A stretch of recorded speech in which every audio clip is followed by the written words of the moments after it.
বলেছো তোমার আত্মীয়? এখন অব্দি আমার বর ঝাঁচটা হয়ে যাচ্ছে কি লেভেল, তারই থাকবে।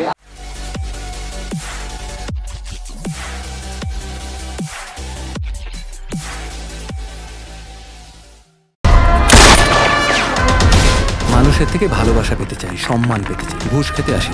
একজন পুলিশ অফিসারের প্রফেশন অত্যন্ত কি বলবো গুরুত্বপূর্ণ, সিরিয়াস, এবং তাকে সবসময় অন টোজ থাকতে হয় যে সমাজের থেকে যে কোনো সময় লাগতে পারে। কোথাও না কোথাও তার নিজের পরিবার বা বউয়ের আগেও সমাজের ভালো মন্দটা প্রায়োরিটি হয়ে যায়। আমাদের ক্ষেত্রে যেটা হয়, মা তারপরে সিনেমা, ঠিক আছে, প্রায়োরিটির জায়গাটা ওইখানেই থাকে। যেই সিনেমাটা আমি জানি আমি তো আমার বেস্টটা দিয়েছি, একটা গোটা team, over 100 people, I am sure তারা জান প্রাণ সমস্ত কিছু দিয়ে, হেডেড বাই আওয়ার ক্যাপ্টেন শিবুদার, নন্দিতা দি, একটা শিপকে নিয়ে গেছে। এবার সেই শিপের আমি একটা ইম্পর্টেন্ট কী বলে গো, খালাসি, জাহাজের খালাসি। তো সেই জাহাজের আমি একজন ইম্পর্টেন্ট খালাসি। আমি যদি না থাকি আজকে, তাহলে সেটা আমার এই মায়ের, ঠিক মায়ের পরে সিনেমাকে বিট্রে করা হয়। আমি আমার বয়ফ্রেন্ডকে বুঝিয়ে বলতে পারবো, কিন্তু আমি আমার ছবির সাথে এই সমঝোতাটা করতে পারবো না।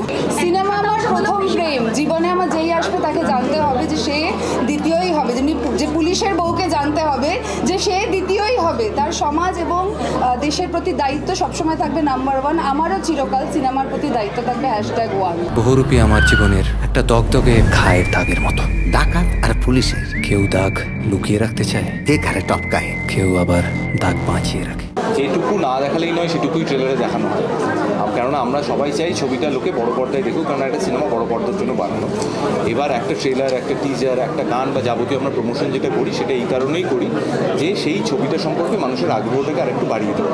এবার যদি খুব বেশি বলা হয়ে যায়, তখন আমাদেরও মনে একটা তখন দ্বন্দ্ব কাজ করে যে আমরা একটু বেশি বলে ফেললাম, তাহলে হয়তো অনেকের মনে হবো আচ্ছা বুঝে গেছি গল্পটা, তাহলে আর যাবো না। সেই জন্য কতটা বলা হয়নি। তবে যেটা মূল কথা সেটা হচ্ছে যে এটা আমার মনে হয় men in uniform or people in uniform, তাদের ক্ষেত্রে যেহেতু অনেক মানুষের দায়িত্ব তাদের উপরেই থাকে, সেক্ষেত্রে সারাক্ষণ তাদের এই টানাপোড়েনটা চলতে থাকে যে তাদের ব্যক্তিগত জীবনের যে দায়িত্বগুলো সেগুলোকে তারা অগ্রাধিকার দেবেন, নাকি অনেক মানুষ যাতে ঠিকভাবে থাকতে পারে সেই দায়িত্বটাও তাদের উপর, সেটাকে অগ্রাধিকার দেবে। এই টানাপোড়েনটা চলতেই থাকে তাদের।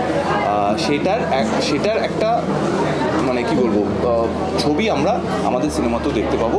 যেহেতু সুমন্ত ঘোষাল একজন অত্যন্ত দায়িত্ববান একজন পুলিশের একজন মানুষ, কিন্তু তার ব্যক্তিগত জীবন বা তার পারিবারিক জীবনটাও তার কাছে গুরুত্বপূর্ণ। এই দুটোকে সে আদৌ ব্যালেন্স করতে পারছে কিনা, বা সেটা ব্যালেন্স করতে গিয়ে কী কী ক্রাইসিস বা চ্যালেঞ্জেস আসছে, সেটা আমরা এই ছবিতে দেখতে পাবো।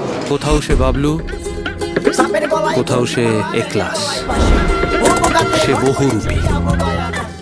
মানে অনেকগুলো লুক দেখতে পাচ্ছি, অনেকটা মানে এক একটা বন্ডিং, দুটো রিলেশনশিপ প্যারালেলি চলছে একটা সিনেমায়। তো যতটুকু প্রেডিক্ট করতে পারছো ততটুকু অব্দি, বাকি চমকটা I think for the big screen. তুমি কি বলবো? যে কোনো একটা রিলেশনশিপে হয় না যে পুরোটা 100% নিয়ে একটা রিলেশনশিপ হয়। তো যতটা অব্দি আছে এখনো সিনেমাতে যতটা দেখিয়েছে, সেই মুহূর্ত জায়গায় ও বলছে যে 50% দিয়েছো, বাকি 70 মানে 85% তো দেওয়া বাকি আর কি। 15% এইটুকুই হবে, তার থেকে বেশি আর হয়। ব্যাপারটা এরকমই মানে দাঁড়ায়।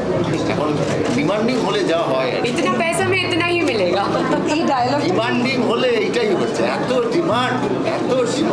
অনস্ক্রিন দু জায়গাতে, অনস্ক্রিন দু জায়গাতে এরকম ডিমান্ড।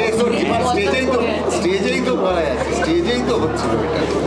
কোথাও গিয়ে কি ওই 15%-এর আন্ডারস্ট্যান্ডিং এর মধ্যেই কি ভালোবাসাটা দেখে ফেলবো না? একটুই বলো। সেইটা আছে, কিন্তু পর্দা আছে। ছেঁচড়াপুরের সবচেয়ে বড় পকেটমার ঝিমলি। আগে দাঁড়া, এই ময়দা মুখটাকে একটু মেপে দেখি। রক্তবীজ আমাদের কাছে একটা বিরাট পদক্ষেপ ছিল, বিরাট সাফল্যর একটা জায়গা ছিল। তার কারণ রক্তবীজ যদি সফল না হতো তাহলে হয়তো বহুরূপী তৈরি হতো না। তার কারণ 2023-এর সবথেকে বড় বাজেটের সিনেমা ছিল পুজোয় রক্তবীজ, এবং সেটা সফলতা আমাদের জন্য খুব দরকার ছিল। তার কারণ একটা সাহস দরকার ছিল যে তাহলে আরেকটু বড় স্কেলে কোনো ছবি করতে পারি। তাই 2024-এর পুজোর সবচেয়ে বড় বাজেটের ছবি অফিসিয়ালি বলতে পারি সেটা আমাদের এই সিনেমাটা বহুরূপী।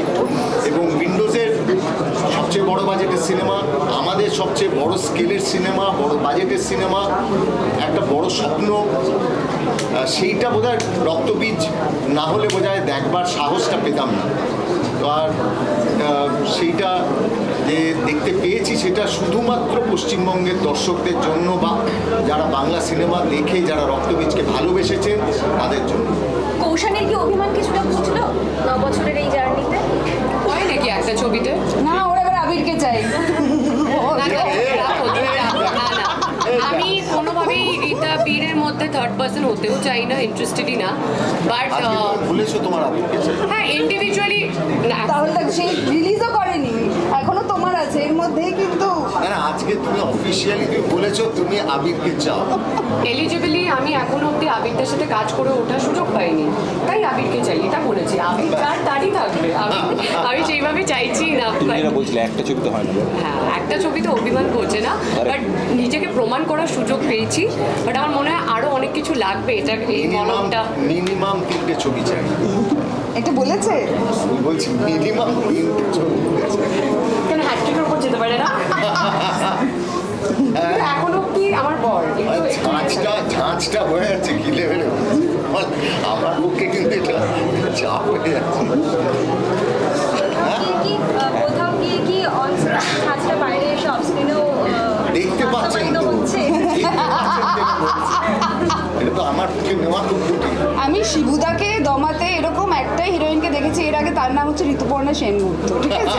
সেটা ছাড়া কিন্তু এই কৌশানীকে দেখলাম যে শিবুদাকে রীতিমতো দমিয়ে দিতে পারে, ঠিক আছে? তার কারণ শিবুদা মানে আমাদের এত কাছের খুব হলো দাদা, কৌশানীকে একমাত্র দেখতো না, ওকেই দেখেছি আমি ঋতুদি।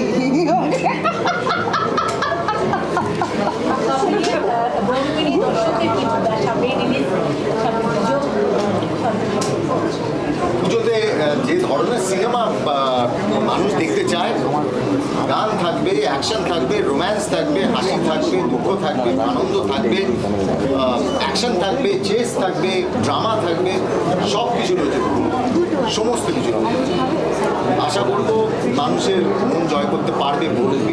আমাদের অত্যন্ত স্বপ্নের একটা প্রজেক্ট এবং আমাদের প্রত্যেকের স্বপ্নের প্রজেক্ট, যারা টেকনিশিয়ান যারা কাজ করেছে তাদের স্বপ্নের। এবং আমি এটুকু আবারও বলছি, বাংলা ফিল্ম ইন্ডাস্ট্রির জন্য বহুরূপীর সাফল্য খুব গুরুত্বপূর্ণ। তার কারণ এই সিনেমা হয়তো সফল হলে আরও অনেক অনেক পরিচালক, অনেক প্রযোজক, কেন আমরা একজন ইন্ডিভিজুয়াল প্রডিউসার হিসেবে আমরা কাজ করি, কাজে আমাদের কাছে এই একটা সিনেমার সফলতা আবার পরের বছরে আর একটা সিনেমা আসে, যেরকমভাবে ইন্ডিভিজুয়াল প্রডিউসাররা যেরকম কাজ করে। কাজে এই সিনেমার সফলতা বাংলা সিনেমার জন্য একটা খুব গুরুত্বপূর্ণ জায়গায় দাঁড়িয়ে আছে।